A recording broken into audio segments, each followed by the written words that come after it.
Hello, welcome back to my channel. My name is Eleanor and this is going to be my series review for the books of Pellinor by Alison Croggon. I need you to bear with me in terms of this review. I am just coming back from being quite ill with COVID and I still have a bit of brain confusion, a little bit of breathlessness, and I'm just trying to get back into making videos. What are you doing? We have a visitor in this video. We'll see how long he remains well behaved because he is quite a pest now. Oh, you're gonna fall. Here, put your sleeves back a bit. You've got a bigger butt now. There you go. I hope you've all watched Calcifer's first birthday montage. He's really cute and I had great fun making that video. He's a big fluffy boy now. I can't believe he's a year old. Anyway, the books of Pelenor then. I first read this original 4-book series many moons ago, over 10 years ago probably, and I fell in love with this world. When was this first book published? Bear with me, I don't script my videos and I certainly haven't planned much beyond what I'm going to be discussing. This first book was published in 2004. I first read this series not in 2004, probably about 12 years ago. I read this series first and I fell in love. The author's Australian and I don't know how much impact that's had on the series as a whole, but I just love the way she's created this high fantasy world. It really feels like a classic fantasy series and it's very timeless. There's so many elements in the series that are fantastic and I feel like they are timeless. I've recently read the Earthsea cycle. I've recently read the Earthsea cycle by Ursula LeGuin and the series aren't really anything alike, but the way that feels like classic fantasy, this feels like that too, but better in my opinion because it's been written more recently. And I just love Alison Croggon's writing style. I love the way she writes characters and relationships and struggle, and her characters have such growth and they're just fantastic. So this is a young adult high fantasy series. We're following the viewpoint of a young girl called Merad, who at the start of the book is 16 years old and she is a slave in a place called Gilman's Cot. She was kidnapped when she was very young and only very barely remembers her life prior to being kidnapped. So she's a slave and this magic person, they're called bards in this world, finds her and realises that she also has magic and he rescues her from Gilman's Cot. And it is a chosen one trope, as I'm sure you could maybe guess, as it's a young adult fantasy. But it's a chosen one trope done in such a clever way. At no point does Merad ever feel like she's all powerful without flaws. She makes mistakes. She does really bad and almost unforgivable things. She really upsets people and she has so much strife and anger and struggle, but she gets forgiven and she has such character growth through all of these events. And it's just a fantastic story. Something I absolutely love about the way Alison Croggon wrote this series is that she wrote this series from the point of view of someone who discovered these ancient texts of a land before modern era, and she's written up like a kind of historical accounting of these stories. So in the beginning she's got like a note on the text and she's got like appendices, and the way she talks about these bards and their lore and history and the music all feels very Tolkien-esque in the way she's written it, and it makes you think this was a real place, and that's the kind of viewpoint that she takes as the writer of this series. She says that I'm going to butcher, there is pronunciation guides in this series, but I've never been very good with it.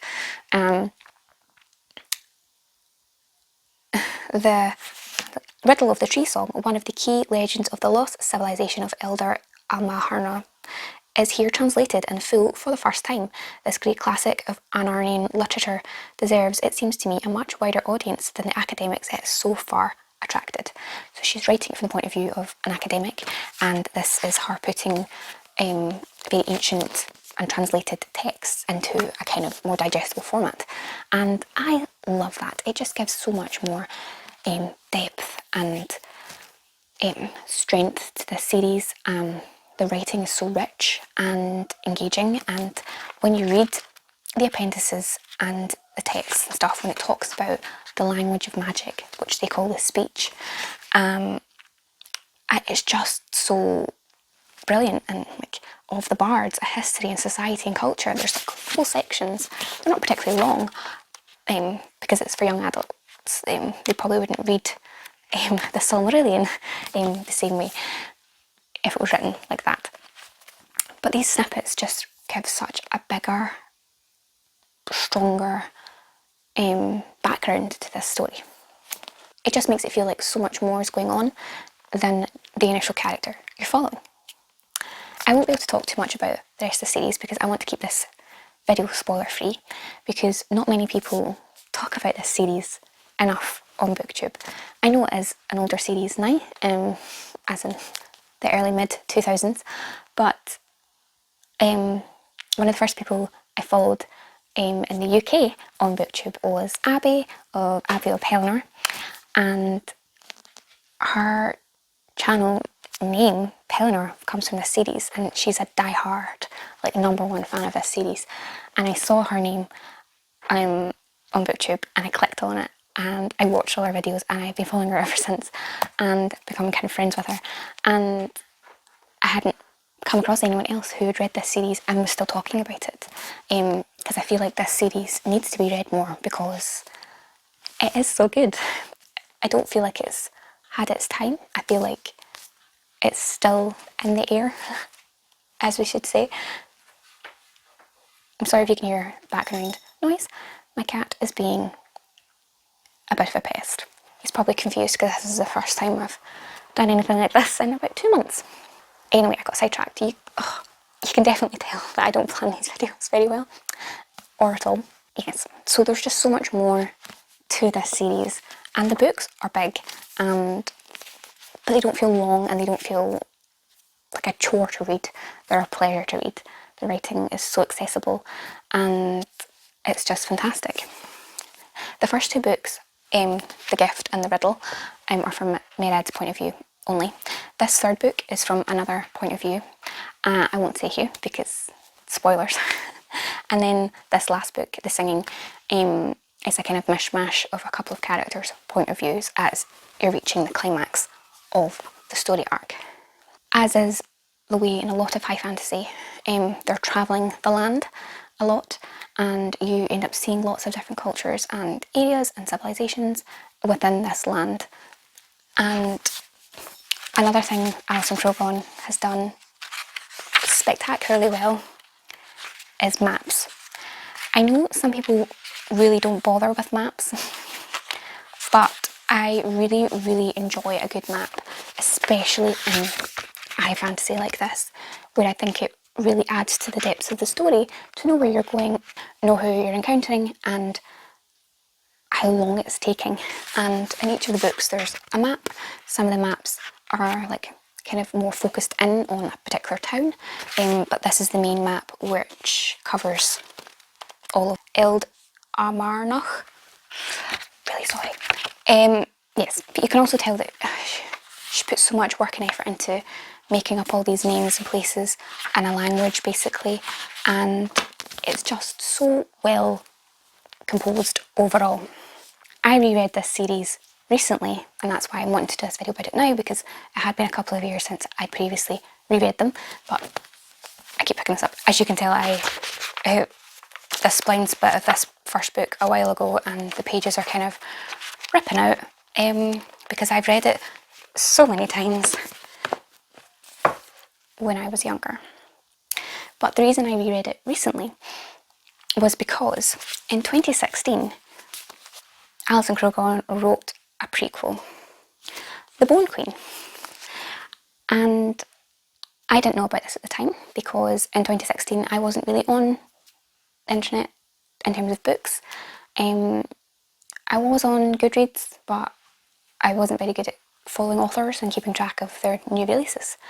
So it wasn't until I came across Abby's channel that I realised there was another book. There was a prequel called The Bone Queen where you're following Cadvan. So in the gift, Merad, the first person she meets who's a bard, a magic user, was Cadvan. And all the way through this series it alludes to his beginning as a young bard and something he did horribly wrong and he's still trying to atone for. The story is never really told in full, you get snippets and little bits here and there, but this is that book, The Bone Queen. This is what Cadvan's kind of sticky origins were, so to say. And I put off reading this for a long time because I knew I wanted to reread the series, and you know, you get that way sometimes when it's a series that you love so much and it's a character you love so much, and a book comes out and you're like, is that going to ruin my perception of the series? Am I not going to like it as much? You know the drill. So I put off reading this even though I've owned it for a couple of years, but I finally got around to it because I just was desperate to reread the series in general. I think now it's marketed that this is the first book of Pellinor and then second, third, fourth and fifth, but when I originally read the series it was 1, 2, 3, 4. I believe the gift is called The Naming in America because it was similar to another book, I don't know, but it's the gift everywhere else, and these are like the original copies. I don't know if you can still buy them in this edition anymore, but I believe this is now marketed as the first book, but in my head this is always going to be just a prequel. But I wanted to read this book first because I'm very familiar with the rest of the series, and I thought it'd be fun to read this and then go into the series with Calvin's history in my head. I just thought it'd be a new fun way to experience the series because I'd never read this one before. So again, I'm not going to say too much about it, but bards are very long lived, so a very healthy and powerful bard could live to like 200, 250 years old or more. So when you meet Cadvan, he's still considered like a young man, but he's been alive for like a very long time. I don't know how old is he, like maybe 70 or 80. So bards are very long lived. So when he was an even younger man in here, still kind of learning the tricks of the trade, he obviously does something very unforgivable. And I liked how different this book felt, even though it still felt very much a part of this world, because you're following it through the lens of an older person. Mered's 16, she's never encountered like magic or anything. Everything is brand new to her, so you as the reader are experiencing everything for the first time as well. But Cadvan has a kind of different perspective, and you get some flashbacks and you get other perspectives. And the big bad in this book, as you say, is of a different kin to it being in here. So it's a different kind of magic that's used to counter it. So I just felt like overall this gave a very different perspective to the magic and the land and the lore in this overall world. And I enjoyed that very much. Part of me, when I was first reading it, was a bit put off by it because it wasn't the same high impact, fast paced like action as this series, but I thoroughly enjoyed this for what it was and what it does to the series, and I do now really appreciate it and love it for what it is. It's Cadvan's story told from his lens, and his experiences were very different from Mered's. It was a completely different time and in the world and what was going on, and yeah, just so well done. I feel like I've not explained too much about what's going on in these books, but I really think they're best enjoyed when you don't know too much. I'll maybe perhaps read the blurb of this first book here and the gift, so you can maybe get a bit of a taster of what the books are about without me actually actively spoiling it, because when you know so much about a series, it's hard to know what to actually say without saying too much. When you're a reader, you read things in your head so much that you don't actually know how to say them out loud. Cadvan of LeGuin, one of the most brilliant bards of his generation, has been exiled for a terrible crime that unleashed the power of the Bone Queen and wrought destruction across Anar. Meanwhile, in LeGuin, several unnerving events suggest that the dark is growing in strength once again, and that the Bone Queen may yet lurk in the world.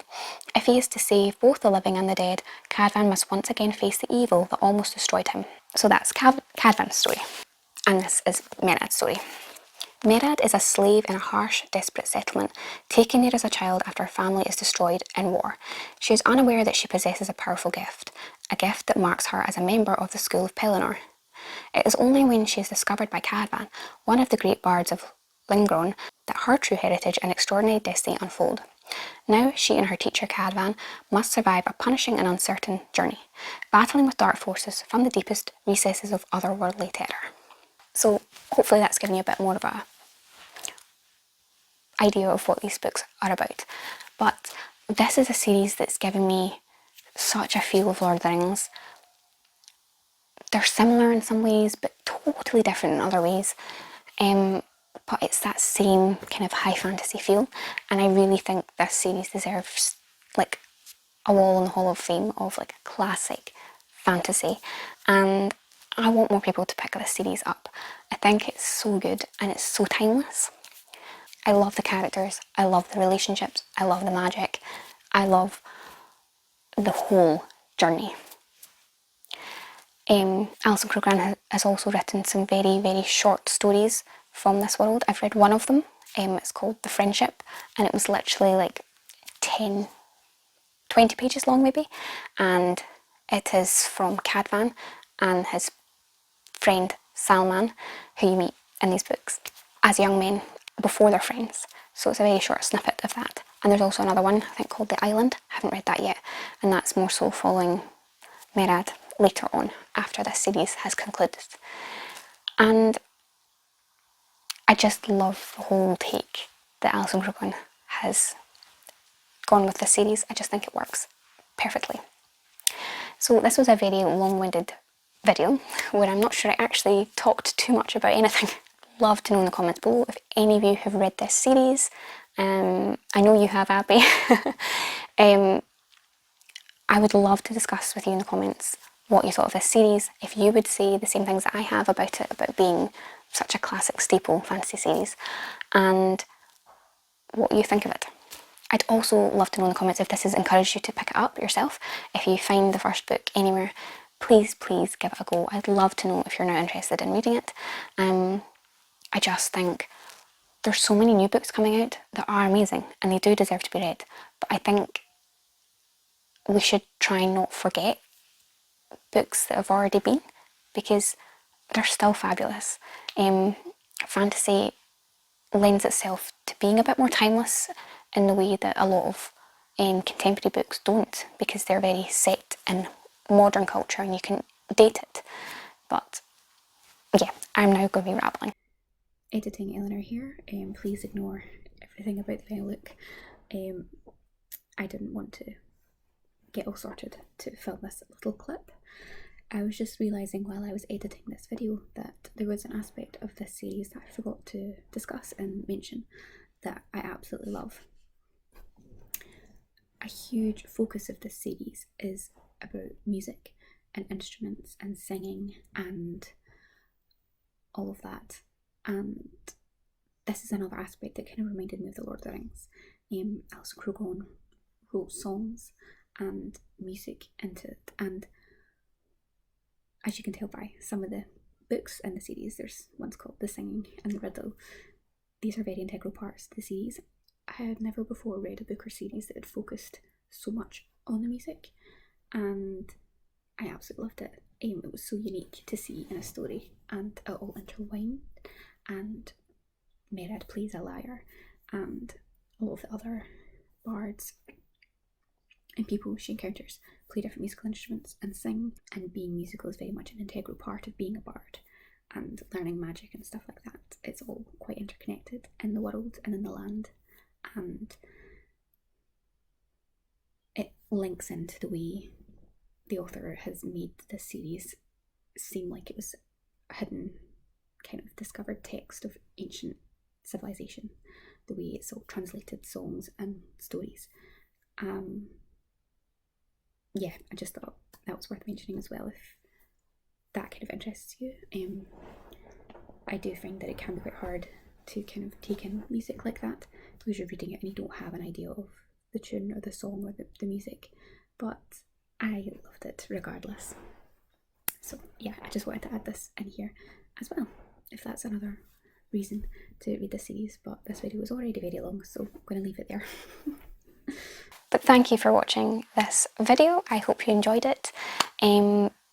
Be sure to subscribe if you aren't already. I know I have not been active as of late, but I'm trying to get back into it. So do subscribe and stick around if you're interested in the kind of books I read. This is the first video, except my bookshelf tour, that I'm filming from my new angle. I hope you like it. I have taken on some people's suggestions where they said to turn some books facing outwards so that you can see them. And yeah, I hope you like this new background and new setup. It's a lot easier for me to set up to film than it was before. I don't have to move any furniture out of the way, which is always a bonus. So I'm kind of losing my voice now, so I'm going to leave you at that. But thank you for watching, and I'll see you in the next video. Bye.